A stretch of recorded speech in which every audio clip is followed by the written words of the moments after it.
Et puis nous nous retrouvons avec deux auteurs, comme je vous disais au début de cette émission. Il y a Leïla, bonsoir. Bonsoir. Et Olaf. Bonsoir. Alors, chers amis, vous venez de nous donner deux ouvrages, je le disais tout à l'heure, considérables. Alors, les auditeurs les plus fidèles vont sans doute me reprocher de ne présenter que des ouvrages considérables et indispensables. Oui, c'est vrai. Et que voulez-vous, on a le choix, par conséquent, on l'exerce. Et là, Leïla vient de donner un livre remarquable, Les 3 visages du Coran.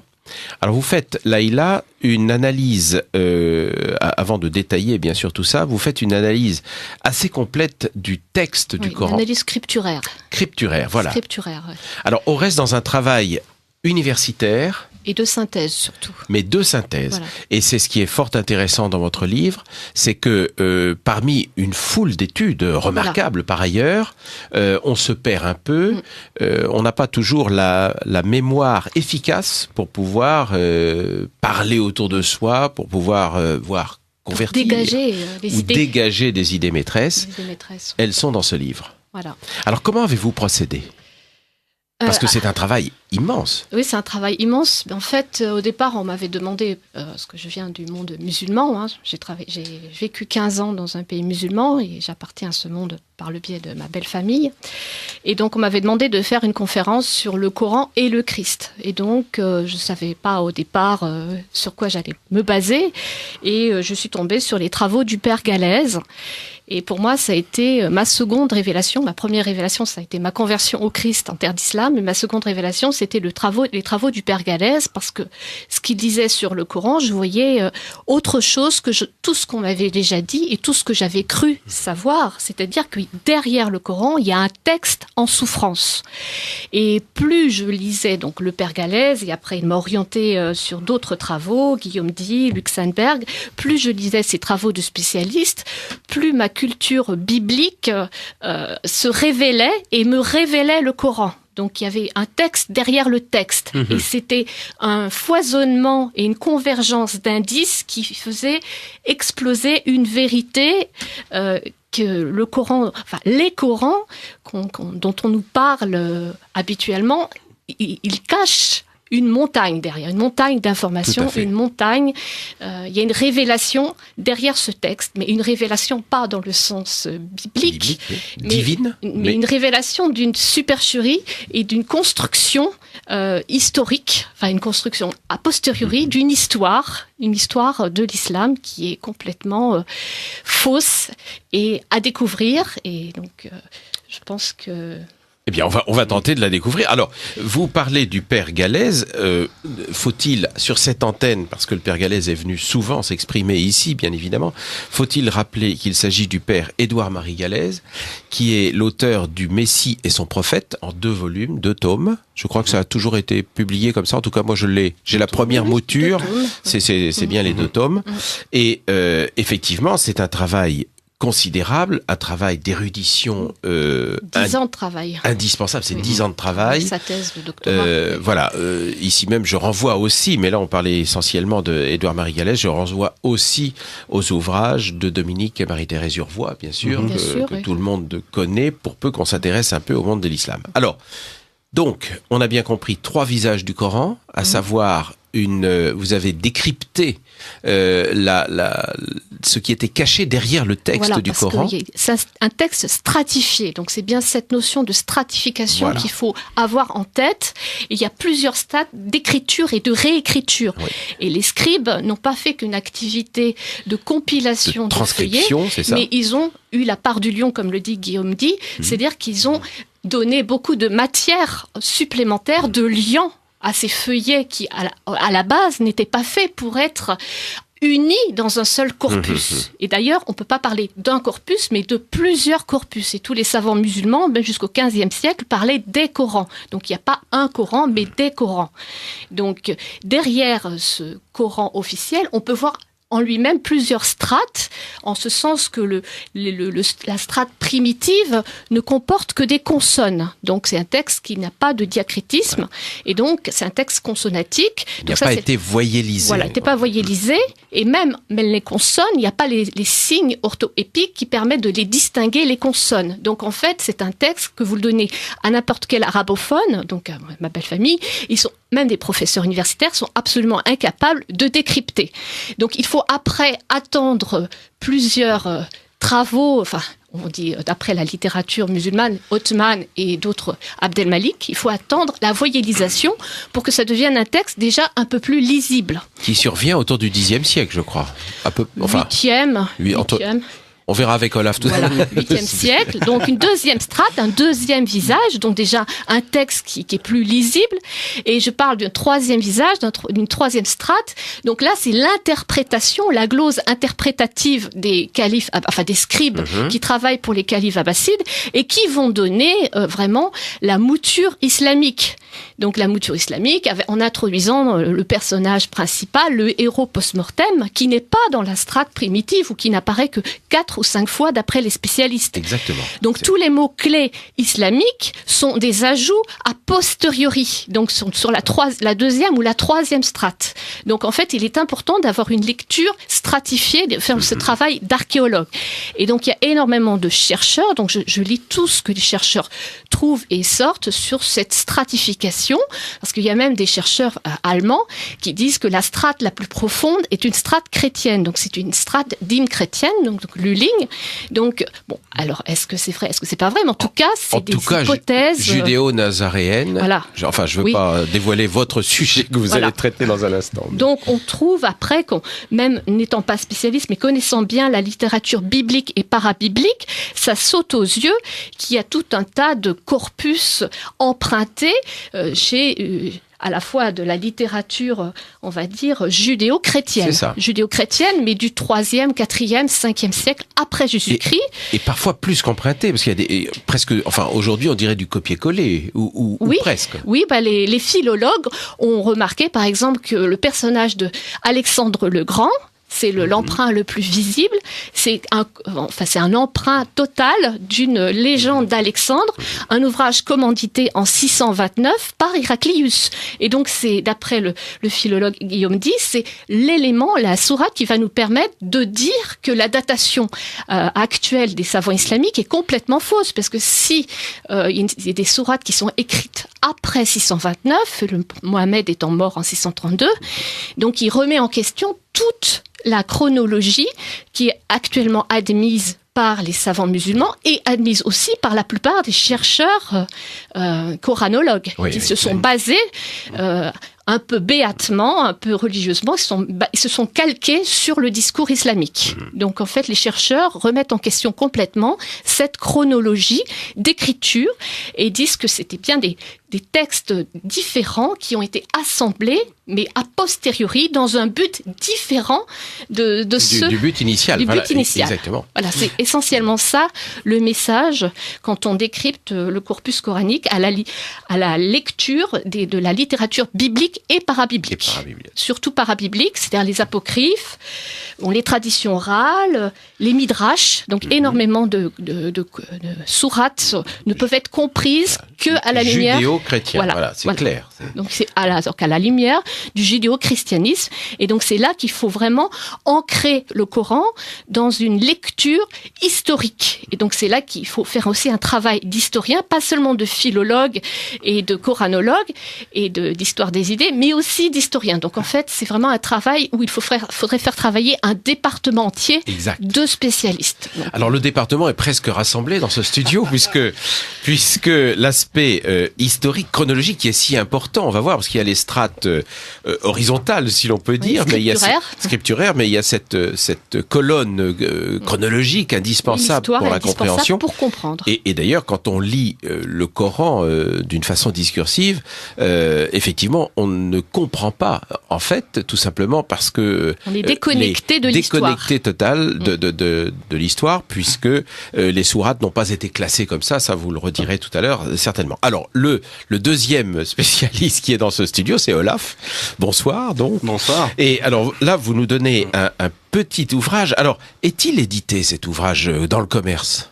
Je l'ai édité moi-même. Voilà. Je l'ai édité moi-même pour une raison très simple, c'est que je cherchais à lui donner la plus grande diffusion possible. et que pour ça, le fichier PDF est disponible gratuitement. C'est depuis le petit site que j'ai créé à cet effet. Voilà. Alors, le grand secret de l'islam.com. Voilà. Alors j'ai commencé par le lire en PDF, naturellement, avec les cartes en couleur, c'est très agréable d'ailleurs, la représentation, mais vous l'avez quand même sorti sous forme de recueil en quelque sorte. Il y a quand même beaucoup de lecteurs qui préfèrent l'avoir en livre qu'en PDF. Mais alors, tout ça procède de la démarche initiale que j'ai eue lorsque je suis tombé de mon siège en lisant les ouvrages du père Galèze. Alors là encore, voilà. C'est vraiment la source. C'est une source très importante, mais déjà, il faut dire que le père Galèze fait lui-même la synthèse de peut-être même de siècles de recherche sur l'islam avant lui, qui s'appuie sur on va dire c'est un géant sur les épaules de géants. Donc, il s'appuie sur des travaux antérieurs très importants, notamment avec le père Moussali, auquel il a travaillé longtemps. Le père Moussali, qui est venu très souvent. Voilà. Enfin, je sais pas, on a fait une dizaine d'émissions, au moins pour ma part, avec le père Moussali. Donc c'est là encore. Alors l'avantage du père Moussali, si je puis dire, c'est peut-être anecdotique, mais pas tant que ça, surtout pour des non-arabisants comme je le suis moi, c'est que le père Moussali, lui, il l'était. Il était même de culture arabe et musulmane. Toute sa famille l'était. Et le père Moussali était un converti. Et par conséquent, ce qui était tout à fait intéressant, c'est que ce que l'on nous reproche souvent à nous, non-musulmans, pour ne pas dire chrétiens, c'est de ne pas pouvoir lire le texte du Coran. Donc on nous reproche de ne pas pouvoir le comprendre véritablement, car ne lisant pas l'arabe, on ne peut pas avoir le Coran dans sa version dite officielle, puisque aujourd'hui on nous explique bien qu'il faut lire le Coran dans la langue arabe. Donc le père Moussali était, lui, de cette culture, imprégné de cette culture, c'est bien qu'il avait évidemment une lecture différente. Il le lisait comme un muezzin. Vous pouvez le lire complètement. Complètement. Il le connaissait. Le psalmodier, il connaissait beaucoup par cœur d'ailleurs. Il nous avait fait des démonstrations impressionnantes. Paru évidente grâce à cette psalmodie. Donc il y a beaucoup d'éléments qu'il a pu détecter. Absolument. Beaucoup d'anomalies du texte. Alors, vous êtes à l'écoute du Libre Journal des auditeurs de Lumière de l'Espérance, la radio du dimanche de Radio Courtoisie. Je reçois Laïla pour un livre, Les 3 visages du Coran, un livre tout à fait intéressant, je le disais, tout à fait passionnant. Et pour Le Grand Secret de l'Islam, c'est Olaf. Et là, on peut découvrir ce livre, donc déjà en PDF, sur legrandsecretdel'islam.com. C'est ouvert donc et gratuit. C'est ouvert, c'est gratuit, c'est librement disponible. C'est le but de cet ouvrage. Alors, je parlais de mon étonnement quand j'ai découvert les ouvrages du père Gallet. D'accord. Ce qui m'a frappé également, c'est que ces ouvrages sont d'un très haut niveau et relativement peu accessibles au grand public. Exact. Les découvertes qui sont présentées le sont sous forme thématique. On fait appel à des sources d'une grande érudition. Et la perspective globale ne se dégage pas à la première lecture. Et quand j'ai lu ces ouvrages-là, je me suis dit, mais c'est pas possible. Ce qui est raconté dedans est tellement important qu'il faut que le grand public le sache. Il faut que le grand public ait conscience que, disons-le, osons le mot, il faut que le grand public ait conscience que l'islam repose sur une imposture historique, une supercherie, une manipulation. Et c'est un événement quand même de portée considérable. Ça va changer pas mal, je pense, la physionomie du monde, la physionomie de notre pays. On a en ce moment, par exemple, beaucoup de déclinologues ou de sonneurs d'alarme qui s'inquiètent des actes des uns et des autres. Qu'est-ce qui va se passer quand les musulmans, petit à petit, commenceront à prendre conscience que leur religion est fondée sur une manipulation ? Je pense que c'est déjà un petit peu le cas pour certains. Et on va voir dans le développement des années à venir certainement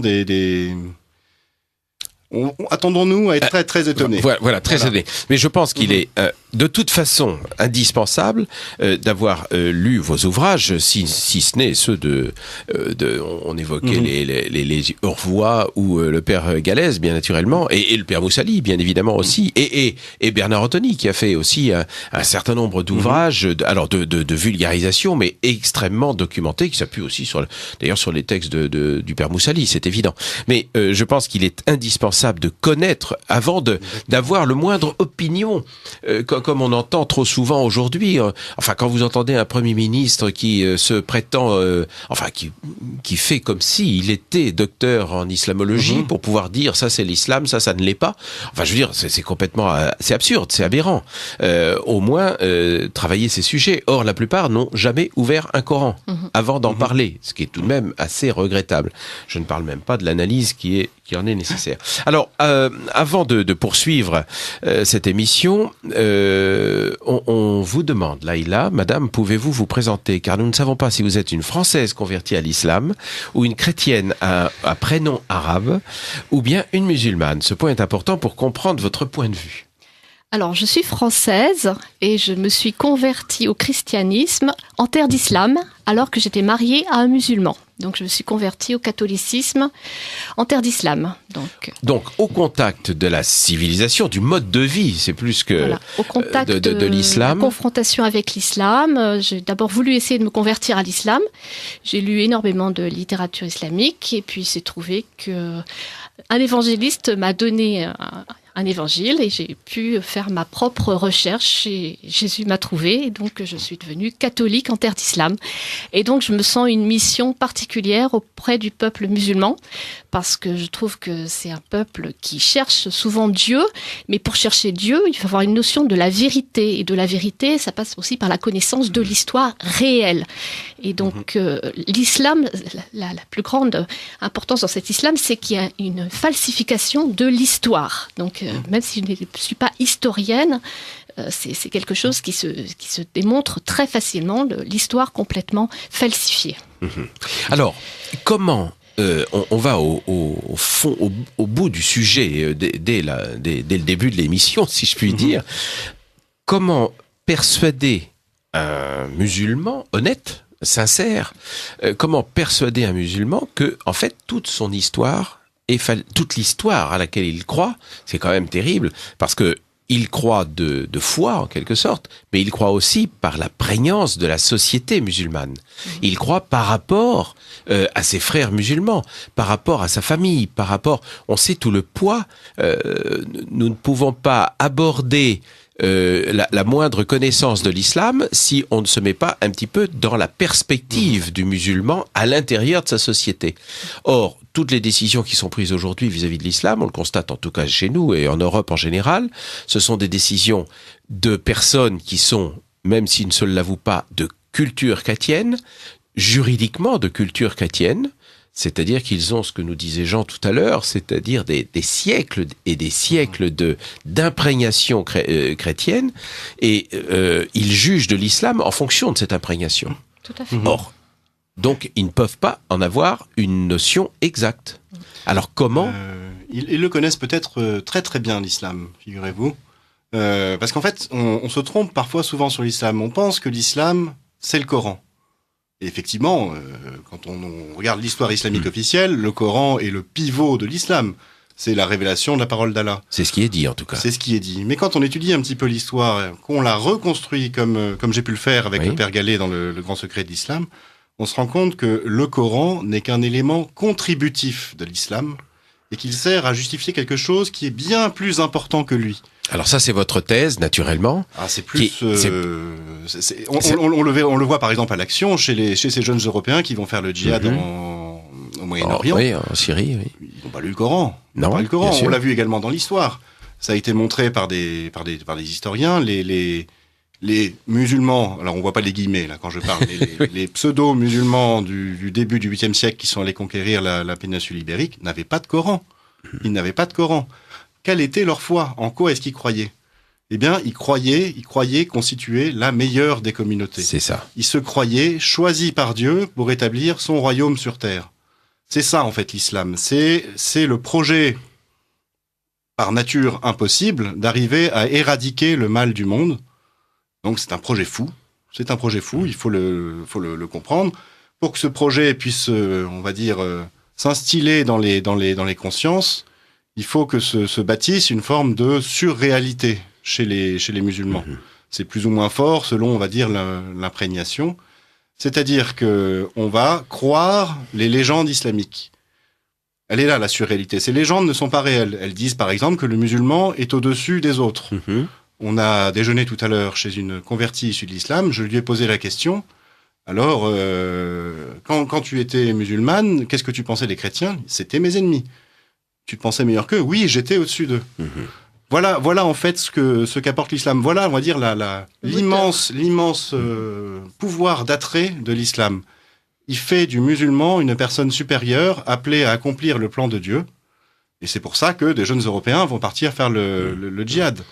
Alors, ces jeunes dans l'islam qui partent parce qu'ils sont supérieurs aux autres et désignés par Dieu pour accomplir son plan, est-ce qu'il n'y a pas une autre religion, le peuple élu, qui a également cette prétention ? Et c'est là qu'on voit une certaine parenté. Eh bien voilà. C'est là, on y vient.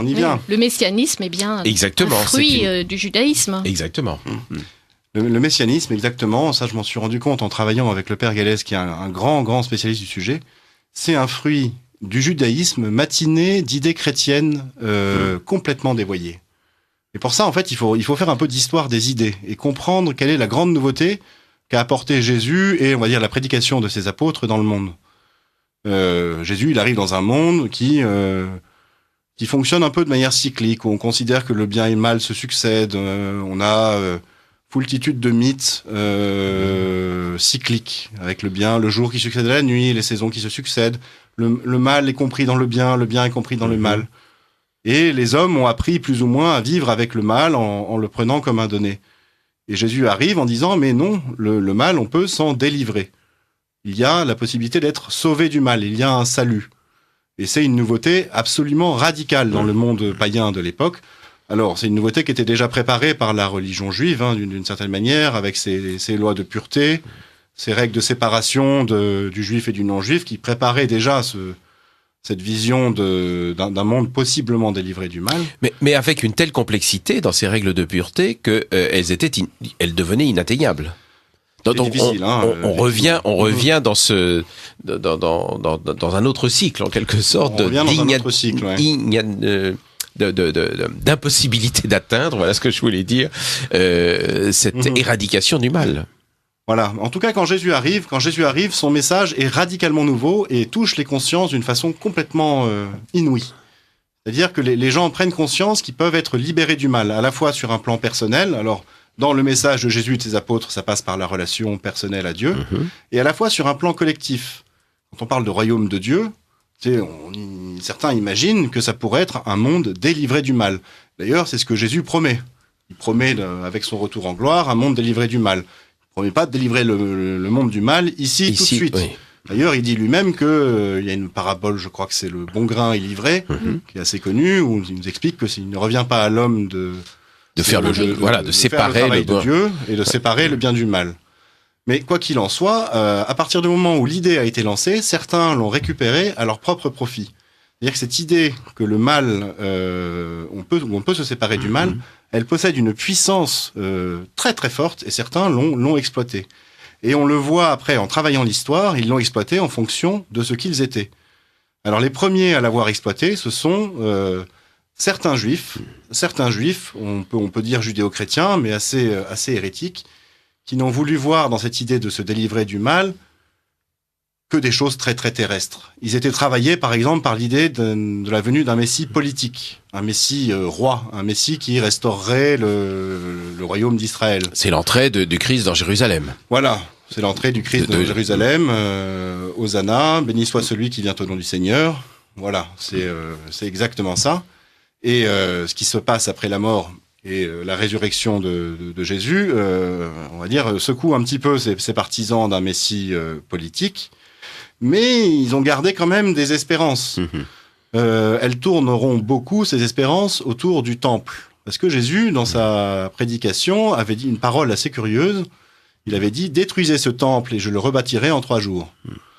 Bon, alors on voit comme ça, à partir des années 30, commencer de se cuisiner une dérive de ces idées judéo-chrétiennes qu'on qualifie aujourd'hui de messianisme. C'est les premiers messianismes qui ont existé, le premier messianisme global, et qui tourne autour d'une royauté supposée donnée au Messie sur Israël et du rétablissement de la grande gloire d'Israël.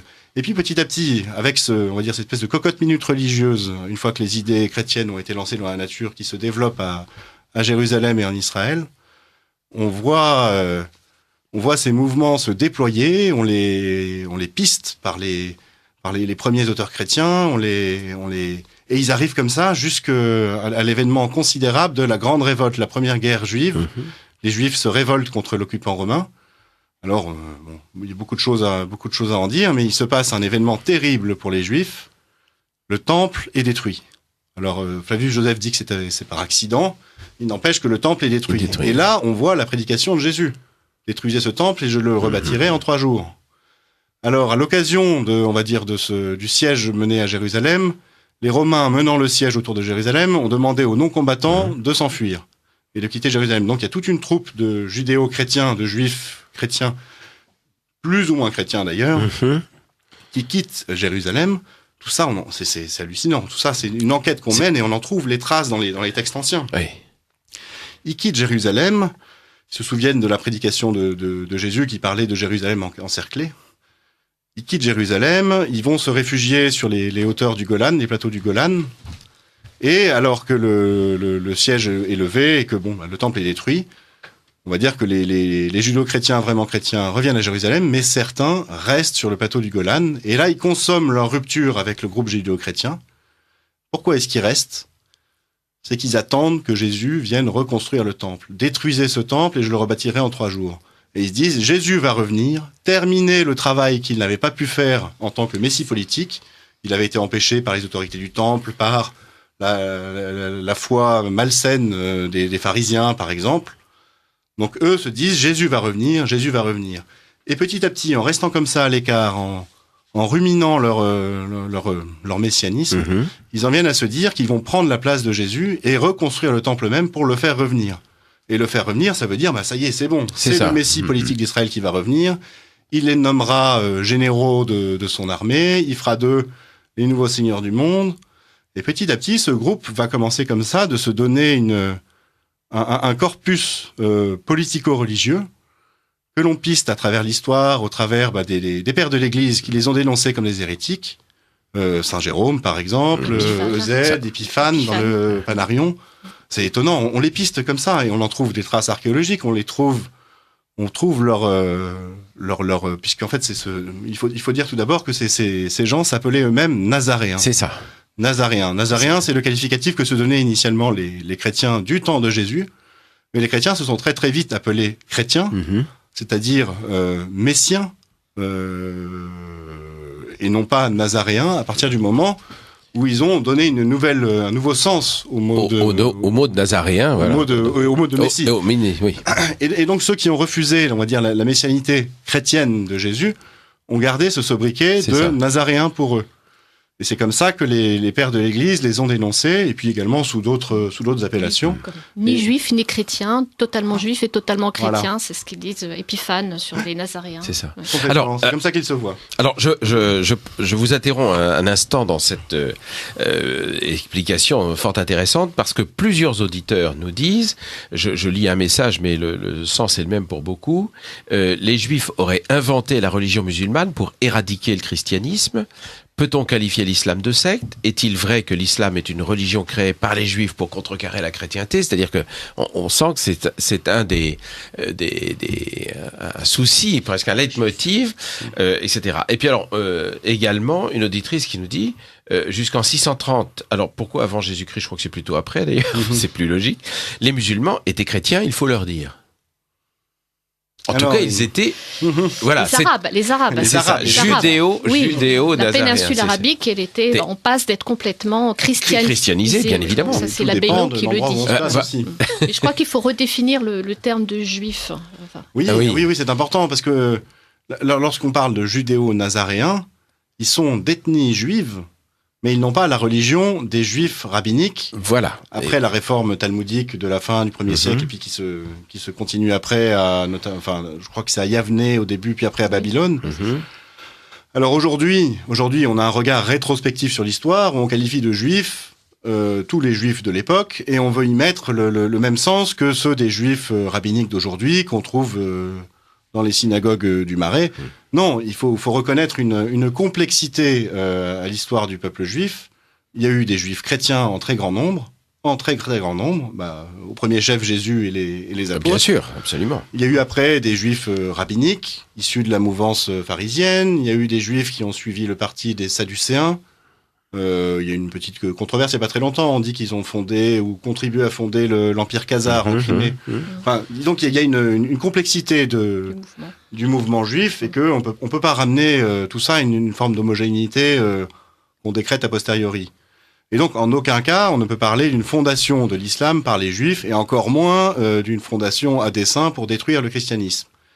Il n'empêche que des travaux très récents, parce qu'il se passe des choses après le Père Gallet, des travaux très récents, je pense à Jean-Jacques Walter, qui a publié une thèse très très importante, qui s'appelle « Le Coran révélé par la théorie des codes », où pour la première fois, on a soumis le texte coranique à une étude informatisée systématique.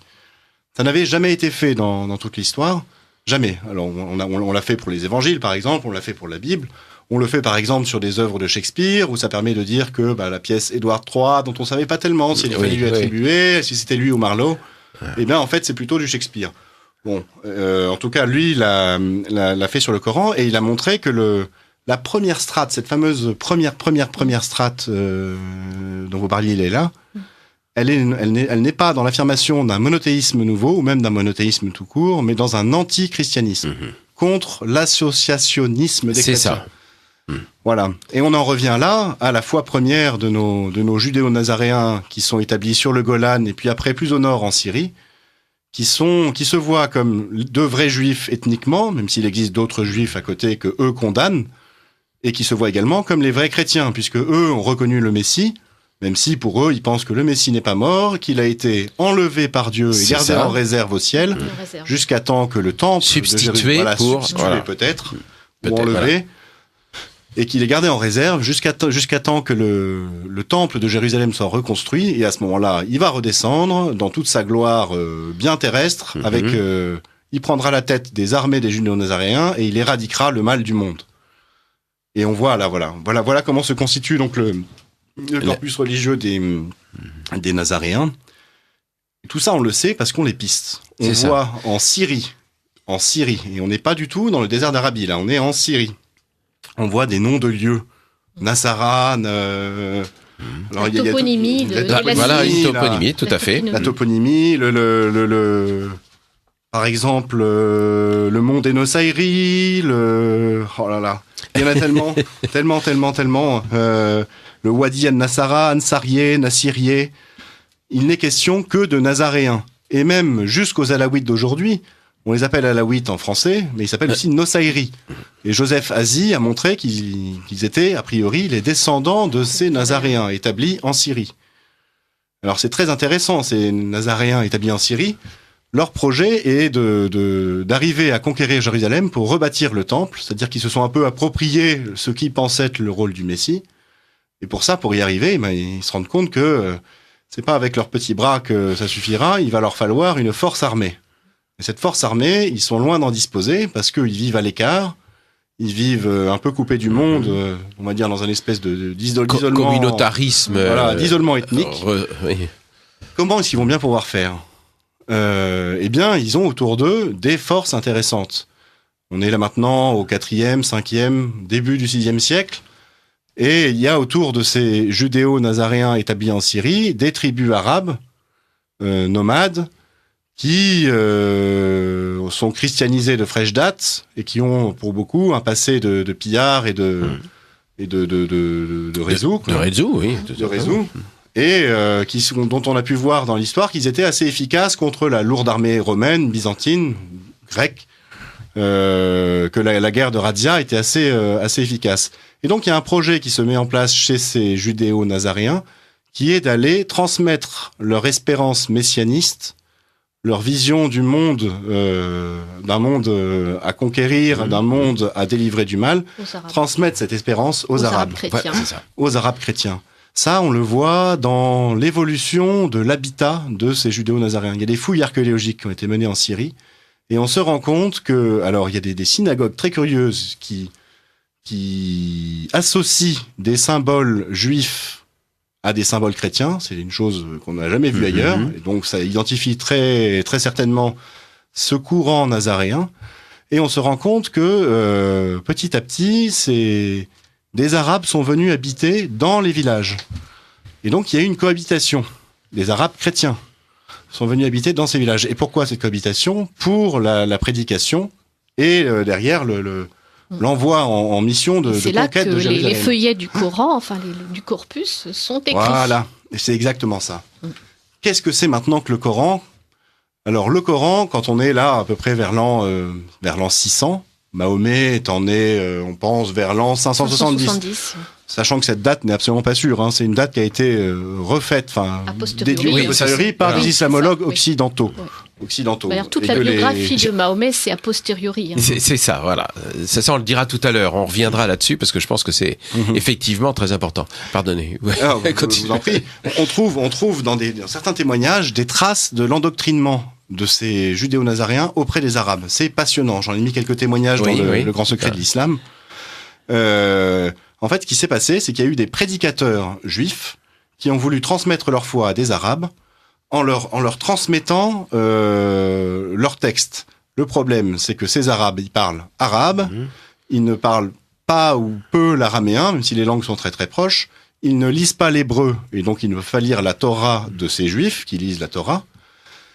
Alors, ce qui s'est passé, c'est que les Nazaréens ont traduit en arabe leur lectionnaire. Un lectionnaire, c'est un livre de célébration liturgique avec des extraits de la Torah, des extraits de l'Évangile. Ils lisent l'Évangile. Ils lisent l'Évangile de Matthieu. On l'a matinée, voilà. Transformé. Pas les évangiles, mais l'Évangile. Voilà. On pense que c'est l'Évangile de Matthieu adultéré par sa conservation dans ce milieu-là. Et les pères de l'Église l'ont identifié comme étant l'Évangile des Hébreux, un apocryphe en fait, mais qui est assez proche quand même de l'Évangile de Matthieu. Et c'est l'Évangile, ils n'en ont qu'un. C'est ça. Donc ils lisent en fait de la Torah dans leur lectionnaire, des commentaires, et puis toutes sortes de littératures. Peut-être aussi des apocryphes chrétiens. Des apocryphes chrétiens, toutes sortes de littératures qu'on redécouvre aujourd'hui. Orale aussi. Et donc ces prédicateurs qui vont aller après prêcher en arabe auprès des Arabes, prêcher dans un arabe clair par exemple, disposaient avec eux de petits feuillets de prédication sur lesquels ils avaient noté leur prêche. Ces petits feuillets, on va voir qu'ils vont jouer un rôle capital dans la constitution du Coran quelques années plus tard. On est là vers 600-610. On pense que Mahomet est l'un de ces prédicateurs. Certainement pas le seul, mais l'un de ces prédicateurs. Il y a des témoignages ahurissants de juifs, par exemple, qui ont observé Mahomet prêcher et qui nous donnent, en dehors de tout contexte islamique, un témoignage des prêches de Mahomet. On en retrouve des échos dans le Coran, mais ce que prêche Mahomet n'est pas musulman, n'est pas islamique à l'époque. Et Mahomet avait un secrétaire.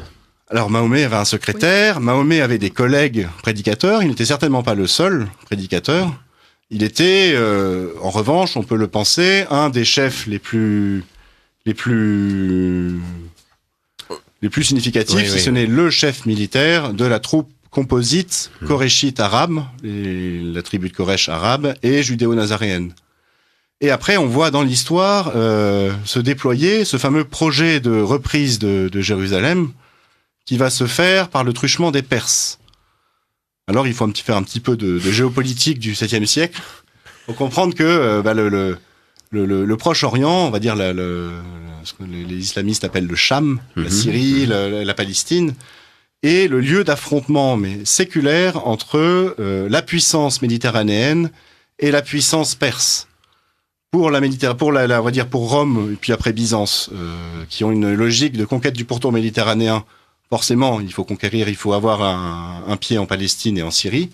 Pour la Perse, la Palestine et la Syrie sont leurs débouchés sur la Méditerranée. Donc forcément, ils s'affrontent à cet endroit-là depuis des centaines d'années, des millénaires même.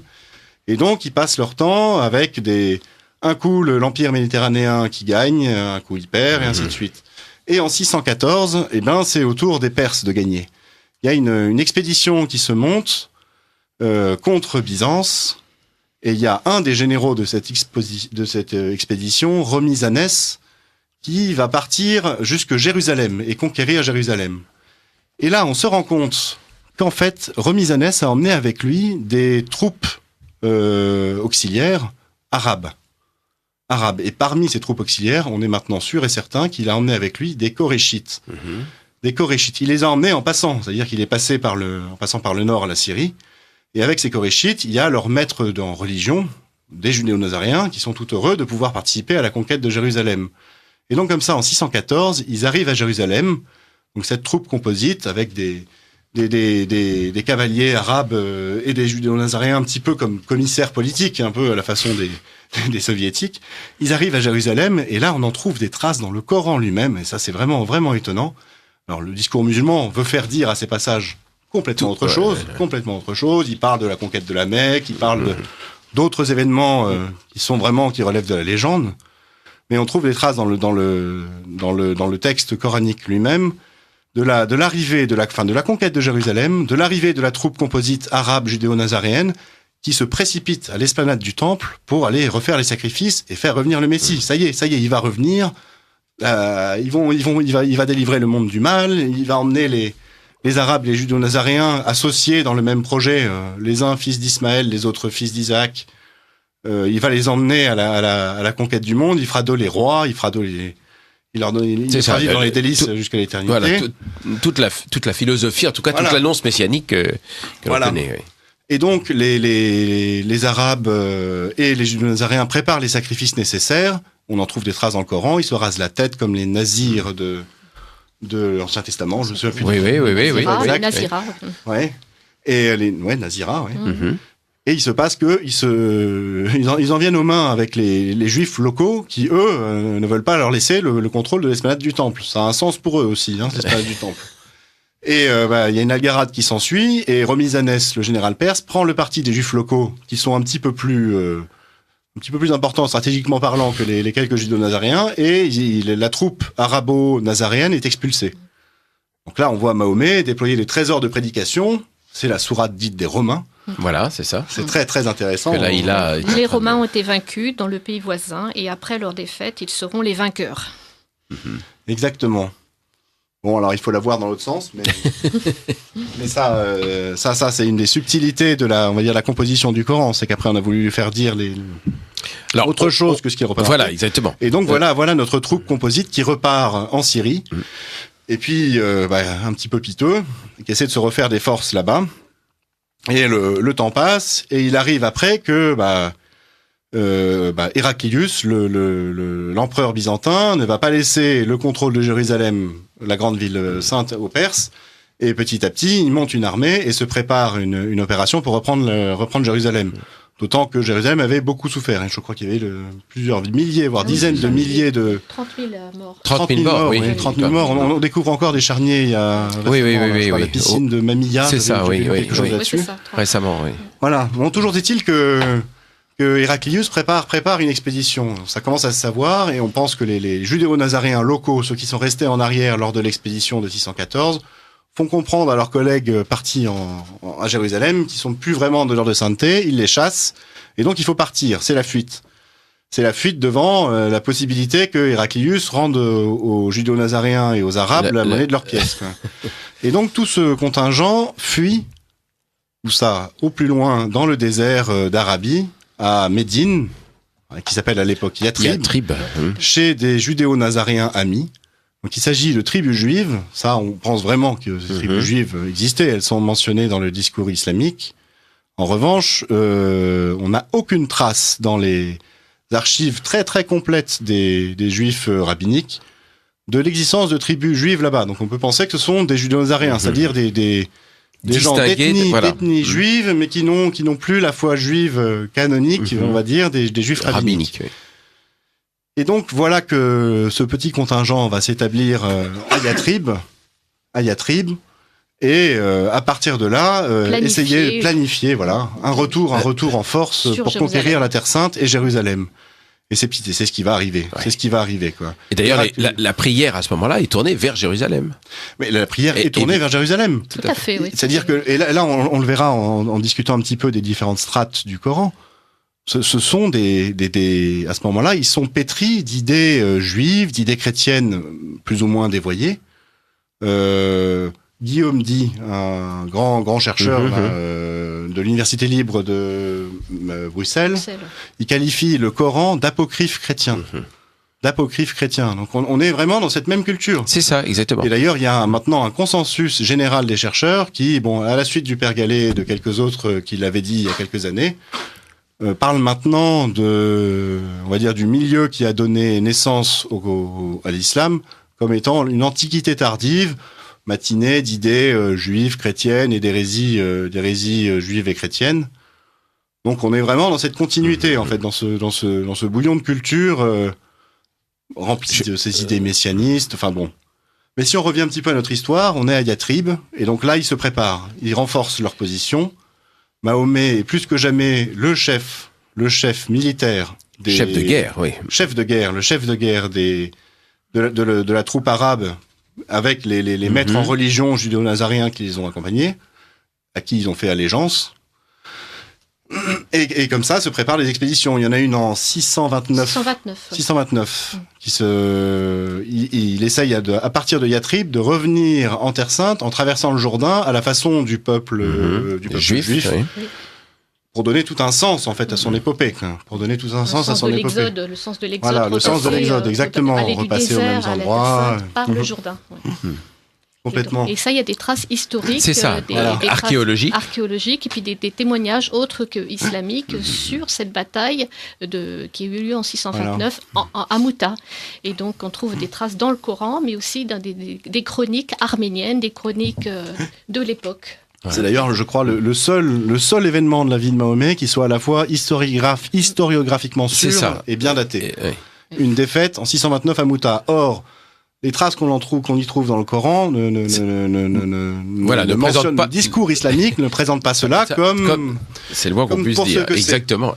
Alors, à l'époque, Mahomet est censé, dans le discours islamique, tourner toutes ses intentions vers la Mecque. C'est vrai qu'on n'a pas parlé de la Mecque, là. Vous remarquez, depuis... Oui, c'est le grand absent de notre discours. Tout à fait. Et du Coran, d'ailleurs. Oui. On va le voir dans les strates du Coran, on va le faire tout de suite. Alors, pour l'instant, j'ai encore une question d'un auditeur, donc, dans les recherches, qui remercie pour cette émission, d'ailleurs, au passage, dans les recherches mathématiques sur le Coran, j'ai trouvé le site eco.fr Islamologie. Si vous le connaissez, êtes-vous d'accord avec ce qui est dit ? Je suis plus que d'accord, je suis adhérent de l'association ECO. Bon, très bien. Alors nous avec lisons... le Père Gallet notamment. Voilà, nous avons les mêmes. Alors ECO, ça s'écrit EECHO.fr Islamologie. Enjeu de l'étude du christianisme des origines. Voilà. C'est par la connaissance du christianisme des origines, de la prédication des apôtres, qu'on comprend par exemple les phénomènes post-chrétiens. L'islam au premier titre. Par exemple. Absolument. Titre, ouais. Vous êtes à l'écoute du Libre Journal des auditeurs de Lumière de l'Espérance, la radio du dimanche de Radio Courtoisie.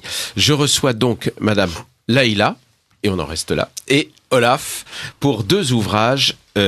Vous avez entendu, chers auditeurs, l'importance de ces ouvrages. Le premier, Laïla, donc, les 3 visages du Coran, et le second, le grand secret de l'islam. C'est Olaf qui l'a écrit, et celui-ci, vous pouvez le trouver directement sur Internet en format PDF. Donc, le grand secret de l'islam en un seul mot.com, et vous aurez les 3-4 chapitres. Je ne sais plus comment ça se présente, enfin, etc. C'est un grand fichier PDF. Le fichier fait 88 pages en A4. Voilà, c'est ça. Et pour les lecteurs un peu exigeants, ils peuvent également le commander en livre. Il y a le lien vers un petit livre qui fait une centaine de pages. 121 pages. Voilà, un petit bouquin, format A5 qui est très, très bien fait. En PDF, les cartes sont en couleur et c'est important parce que la couleur ajoute beaucoup à la compréhension, naturellement. Il y a quelques liens assez amusants. Il y a notamment des cartes anciennes que j'ai pu trouver. Exactement. On trouve la présence des Korachites en Syrie. Il y a tout plein de choses. Oui, tout plein de choses. Voilà, c'est bien dit. Plein de surprises. Alors, on revient, si vous le voulez bien, mais n'hésitez pas à vous interrompre l'un l'autre de façon à enrichir encore le dialogue.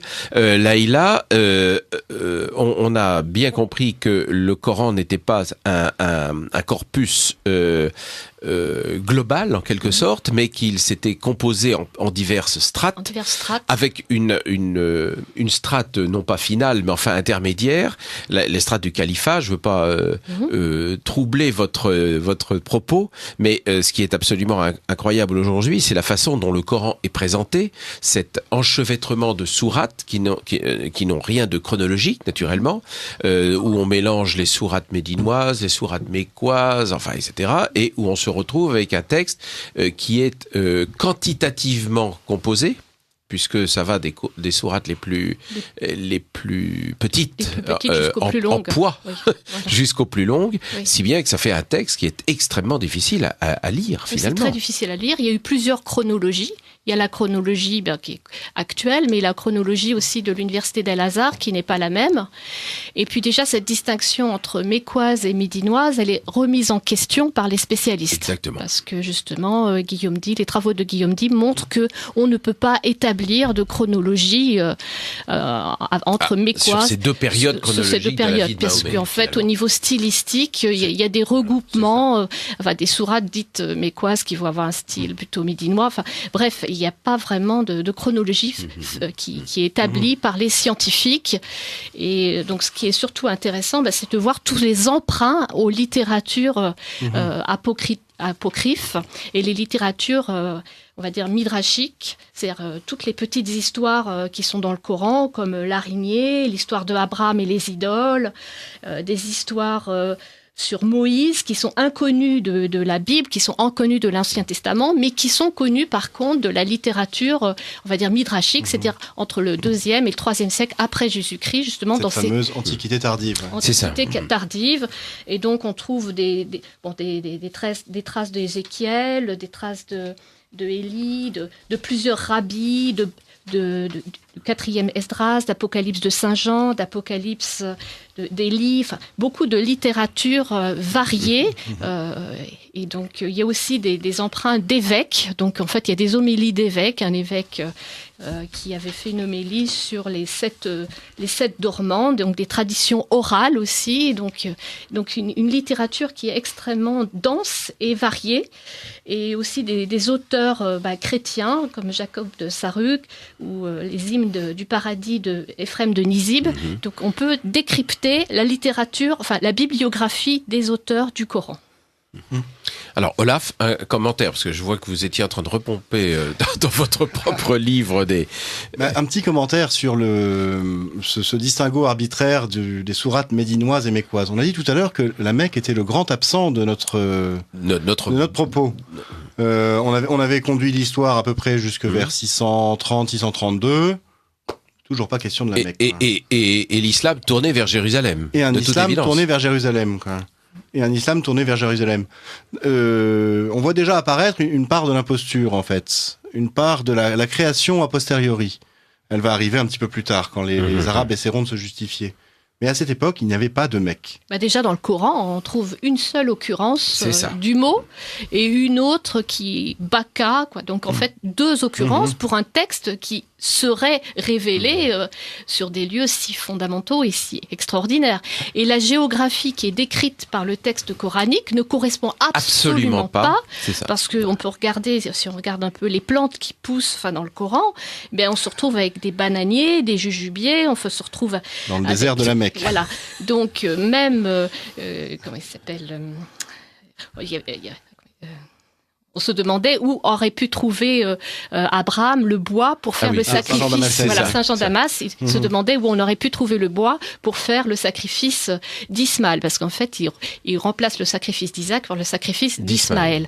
Donc, on voit que la géographie qui est décrite par le Coran ne parle pas du tout de la Mecque. Et puis même la monnaie dont on parle dans le Coran, c'est une monnaie qui n'existait pas, qui n'avait pas cours à la Mecque. Donc, la Mecque est le grand absent du Coran.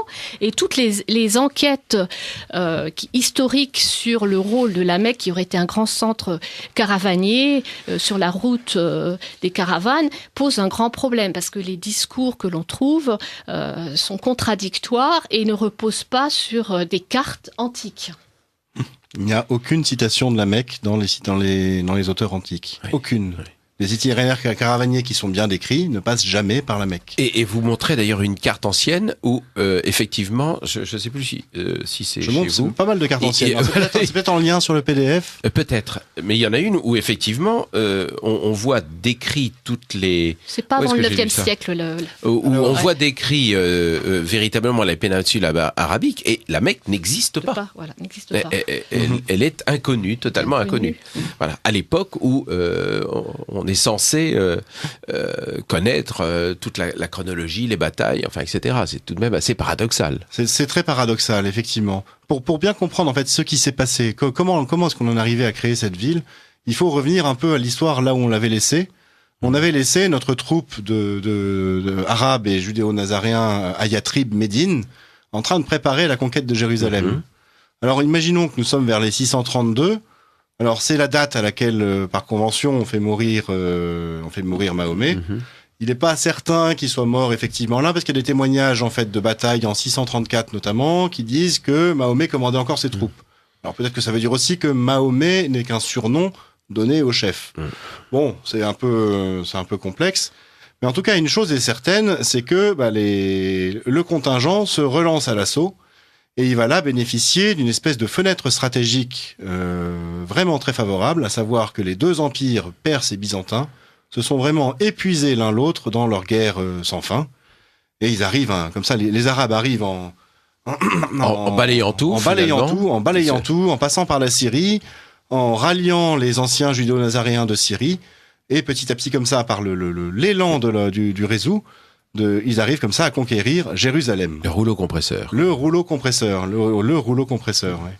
Jérusalem tombe, alors il y a un petit doute, je crois, sur la date, on dit... 636. Voilà, ouais. Peut-être 638. Ouais.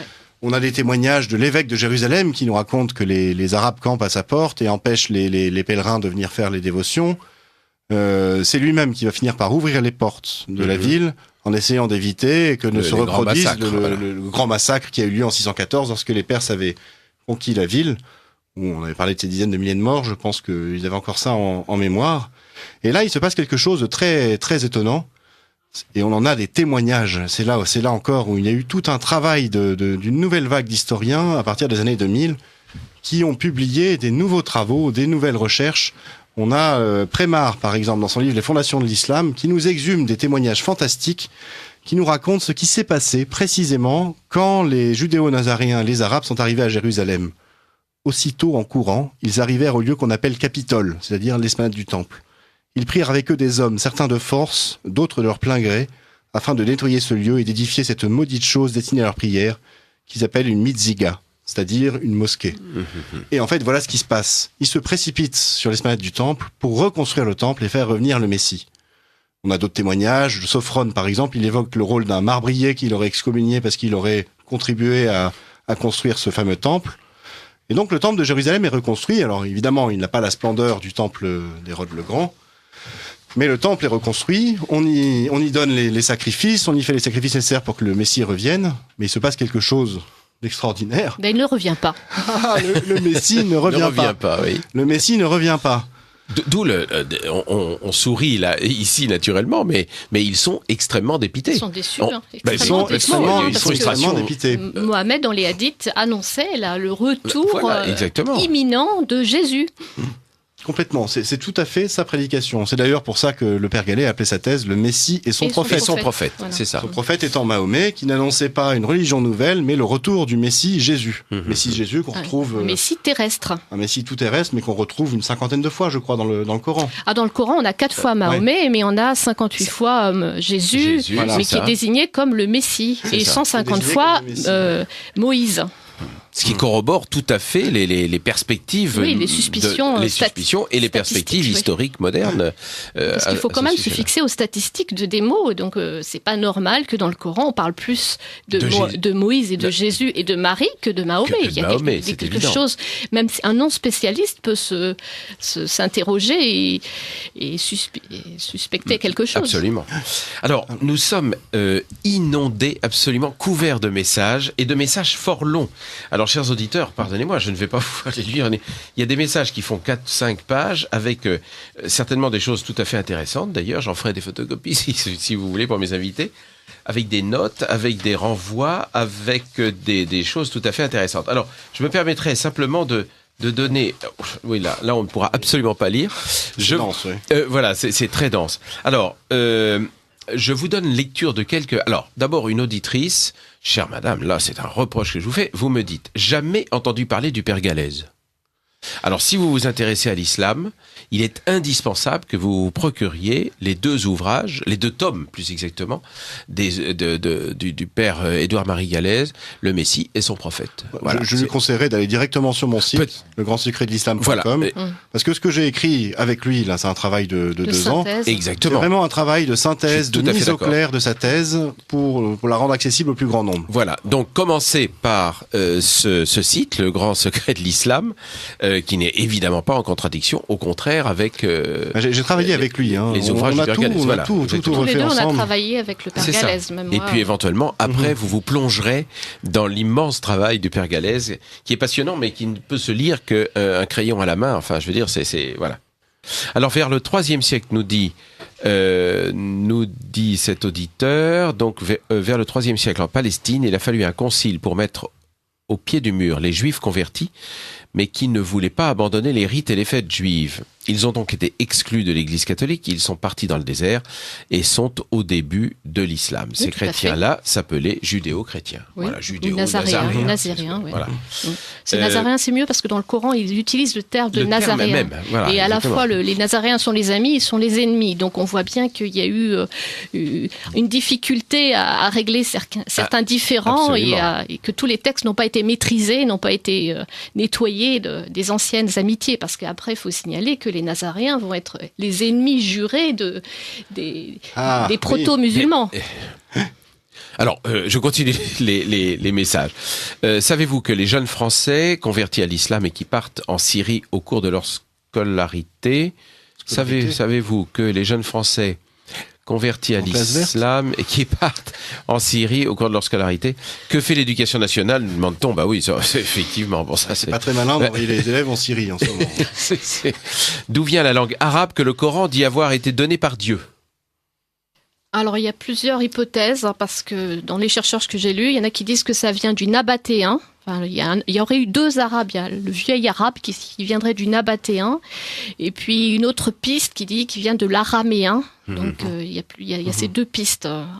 Et puis enfin il y a une autre forme d'écriture arabe, sud-arabique. Enfin c'est un linguiste qui a parlé de cette 3e forme d'écriture. Mais il y a au moins 2 pistes. Enfin j'ai vu des chercheurs qui parlent de l'araméen et d'autres du nabatéen. Eh oui.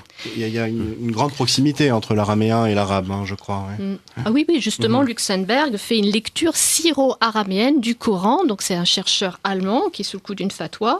Donc lui, il a déplacé les signes diacritiques en voulant voir si, en déplaçant un petit signe diacritique, on pouvait avoir un sens différent et plus clair. Et donc justement, la sourate Al-Qadar 97, il l'a traduit comme étant la descente du verbe fait chair et non pas la descente du verbe fait livre. Donc c'est pas la descente du Coran, mais la descente de Jésus-Christ qui est célébrée dans la nuit de prière, à la fois chez les chrétiens et à la fois chez les musulmans. Donc en fait, c'est en déplaçant juste un petit signe diacritique, il a interprété la sourate 97 comme étant une hymne chrétienne qui célèbre la naissance. Donc elle est paix et salut jusqu'à l'apparition de l'aube. Et donc il a rapproché ça de la nativité, de la liturgie de la nativité.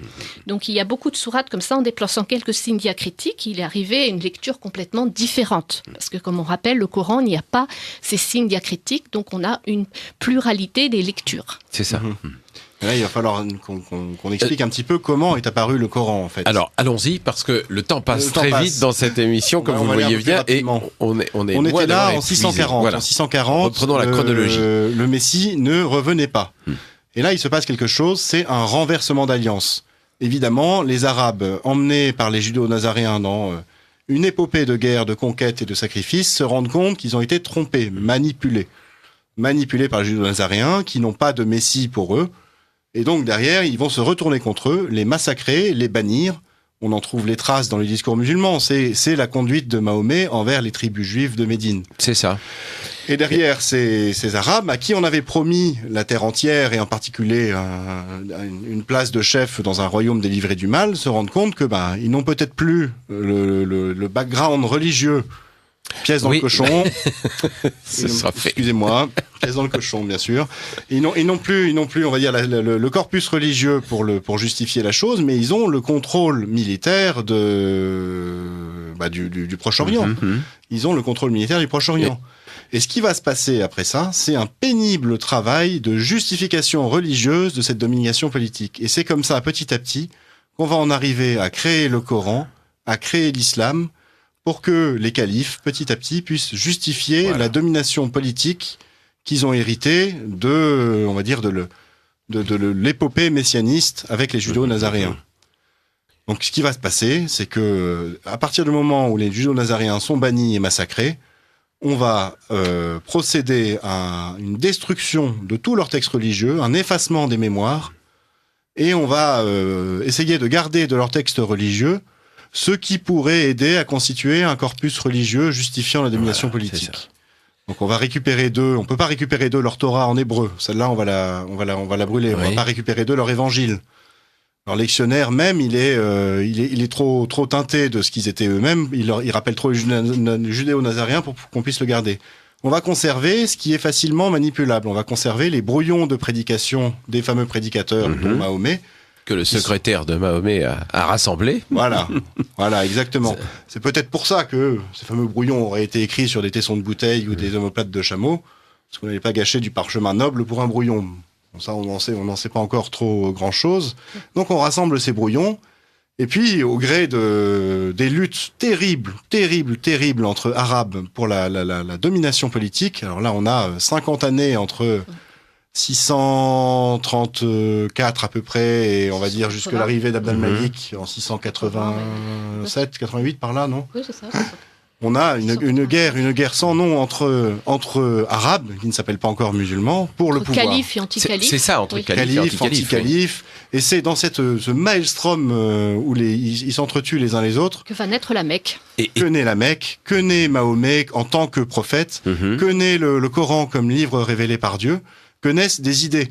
En fait, les partisans du calife vont être contestés, par exemple, par un anti-calife qui va dire « Oui, mais moi, je suis anti-calife, justifié parce que j'ai le prophète Mahomet avec moi. » Alors le calife va dire « Oui, non, mais moi, j'ai le prophète Mahomet, mais j'ai le Coran révélé par Dieu. » Et c'est comme ça qu'il y a une espèce de dialectique qui va conduire Très artificiel. Très artificiel, qui va conduire les Arabes à se construire petit à petit une religion. Et c'est Abd al-Malik qui va, donc le très grand calife Abd al-Malik, qui va fixer les bases de cette religion qui n'est pas encore l'islam, qui n'a pas encore le visage actuel de l'islam, mais qui, on va dire, en épouse un petit peu les contours. Ça, on le verra avec la construction du dôme du Rocher à la fin du 7e siècle. Le dôme du Rocher, on ne parle pas du tout du Coran. Donc c'est ça on ne parle pas encore du Coran. On ne parle pas du Coran. Il faut voir même qu'en 640, il y avait un colloque interreligieux entre un patriarche jacobite et un compagnon du prophète, et il ne parle pas du Coran. Donc en 640, le Coran n'existe pas encore. Et Bien donc, sûr. sur le dôme du Rocher, il n'est pas de trace non plus de ce Coran. Donc en fait, c'est une construction a posteriori, bien postérieure à la mort de Mahomet. Ce qu'on voit sur le dôme du Rocher, c'est la célébration d'une religion nouvelle, qui n'est pas encore l'islam, qui est une sorte de religion d'Abraham, héritée plus ou moins des judo-nazaréens. Une religion qui coiffe la religion chrétienne, on va dire les chrétiens et le judaïsme, et qui place les nouveaux seigneurs politiques, les Arabes, au-dessus d'eux. C'est ça. C'est la justification religieuse du messianisme politique qui avait été le leur, transmis par les Nazaréens. Et alors finalement, ce texte connu aujourd'hui du Coran va être assemblé petit à petit, et va être figé en quelque sorte, alors qu'il aurait pu continuer à évoluer d'ailleurs, mais va être figé par des nécessités politiques d'affirmer pour les califes leur propre autorité. Mais il y a eu une compétition entre les codex. Bien sûr. Donc il y a eu beaucoup de codex, de compagnons du prophète, le codex d'Ubay, le codex d'Ali, le codex de Massoud, qui ont été brûlés. Donc il y a eu beaucoup d'autodafés, beaucoup de compilations et d'autodafés. Donc on ne peut pas parler d'un Coran. Il y a eu plusieurs Corans. Même les chiites, ils disent que le Coran actuel, il lui manque tous les personnages qui se réfèrent à Mahomet. Que les sunnites ont enlevé le personnage de Mahomet pour justement de raisons politiques. Voilà. Donc il y a pluralité des Corans, et c'était un fait qui était communément admis par les savants de l'islam jusqu'au XVe siècle. Donc en un mot, une construction purement intellectuelle en fait d'une religion a posteriori pour justifier d'une action politique. Elle est parfois même plus qu'intellectuelle. Parce que la grande difficulté on va dire des nouveaux maîtres du Proche-Orient, c'est qu'ils se retrouvent avec, dans une situation où ils doivent justifier de leur domination politique sans forcément derrière avoir les outils nécessaires. Le Coran, par exemple, ce sont des textes anciens, comme Leïla en parlait, qui ne justifient pas forcément par eux-mêmes la domination politique. On va essayer de leur faire dire autre chose. On va construire autour du Coran un discours islamique qui dit autre chose que ce que le texte veut dire. Et on va déplacer et contraindre la géographie, les mémoires des Arabes, pour faire rentrer le réel dans le nouveau discours. On va à ce moment-là créer la ville de la Mecque. On va baptiser les collines de la Mecque du nom, par exemple, de lieux qui étaient courants en Syrie. Plutôt vers Petra, d'ailleurs. Alors, il y a plusieurs thèses. Selon le Père Gallet, la Syrie, je renvoie à un autre discours. Oui, effectivement, ça pourrait être mais... Petra. Certains auteurs l'affirment. Oui. Et en fait, il va y avoir comme ça tout un transfert des mémoires originelles des Arabes géographiques. C'est-à-dire qu'on va prendre les souvenirs de la Syrie, on va les greffer sur la Mecque. Il va y avoir des souvenirs plus diffus, par exemple le souvenir des judo-nazaréens. Il va être transformé. On va faire des judo-nazaréens dans le Coran des chrétiens pour pouvoir condamner les chrétiens. Et il y a comme ça tout un ensemble de transferts historiques qui vont justifier, ou du moins qui vont rentrer dans le discours islamique, qui vise à contraindre la réalité. On est totalement là dans la construction de cette surréalité dont je vous parlais. Cette surréalité, c'est le phénomène qu'on voit à l'œuvre dans tous les messianismes politiques, que ce soit le communisme par exemple, le nazisme, où on construit des visions un peu folles de monde idéal. Eh bien, le surréalisme... La surréalité, ça mène derrière à refouler profondément le réel. Ça mène à la violence. Ça mène à des délires de persécution. La source principale de la violence, c'est la surréalité. Voilà, des délires de persécution, etc. Des délires de persécution, voilà. Donc on est aux sources de la violence, en fait. Le grand secret de l'islam... Olaf en est l'écrivain. Grand secret de l'islam que vous pouvez, chers auditeurs, découvrir sous deux formes, ou en vous branchant sur Internet et ou en allant chercher legrandsecretdel'islam.com. Et vous aurez toutes les ouvertures en PDF sur ce texte, ou alors en le commandant, mais là aussi via le site internet, le Grand Secret de l'Islam, via le site internet. Vous pouvez donc acheter ce volume de 121 pages en A5 qui est voilà, je reçois encore des messages, je vais vous en faire part, mais on n'aura plus le temps de les traiter, j'en suis désolé. Je viens d'avancer, c'est un peu renversant, oui. Les 3 visages du Coran, c'est Laïla, et vous trouvez ce livre naturellement à la librairie Notre-Dame de France.